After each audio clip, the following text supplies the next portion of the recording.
It's almost 1 in the morning, and you're scrolling back through the same messages again, looking for the part where they describe the house by the coast. Read it now, and it sounds like someone in love. So why does your stomach drop? You know the folder in your head, the trip scheduled for next spring, the dog you'd get, the layout of an apartment that felt like it was already yours. You've replayed those plans so many times, you can hear their exact tone of voice. These detailed promises weren't a preview of a life being built. They served to hold you in place while your partner decided nothing, a way to keep you invested without them ever having to move. You reorganized your entire present-day life around a spring that had no date, a move that had no lease, and a someday that lived only in their voice. When someone describes a future with you in hyper-specific sensory detail, your nervous system treats it as a commitment already made. This certain, confident talk bypasses your natural skepticism because the human body is built to feel safe when someone says us and later in the same breath. From the other side of the skull, this future talk costs nothing while buying everything. For the manipulator, there is no ledger of accountability. The dream is simply a tool used to skip the slow, uncomfortable process of actually learning if two people are safe together.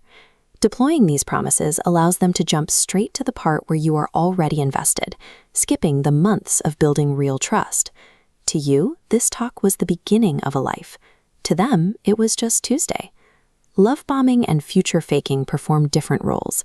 Love bombing floods you in the present, overwhelming your judgment. Then, future faking sells you tomorrow. The initial flood secures your emotional investment, and the future talk provides a permanent target for it. Notice when the plans suddenly resurface. It happens the moment you finally start to leave. When you go quiet or say the word done, the promises return, more vivid than ever, complete with rings and specific travel dates. This sudden renewal is the tool coming back out because the mark started walking. Leaving feels almost impossible because you're fighting two emotions at once. Hope keeps you waiting for the next promise to become a Tuesday on the calendar, while fear keeps you from burying the entire future you had already started living in. Your reward system doesn't fire hardest for reliable rewards. It goes haywire for unpredictable ones. When the good thing comes randomly, anticipation climbs. Slot machines use this exact machinery. An unpredictable promise lights up the same craving as a risky bet.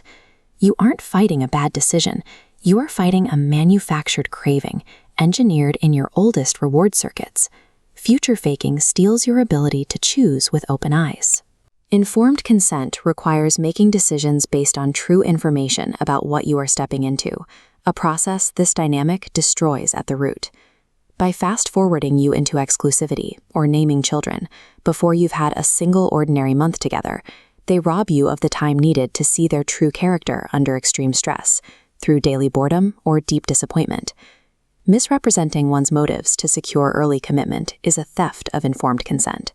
You said yes to a life that was never on the table. Not every broken promise is an act of malice. Some people overpromise because they have high enthusiasm and low self-regulation. They genuinely picture the trip in the moment, but the follow-through disappears by Tuesday.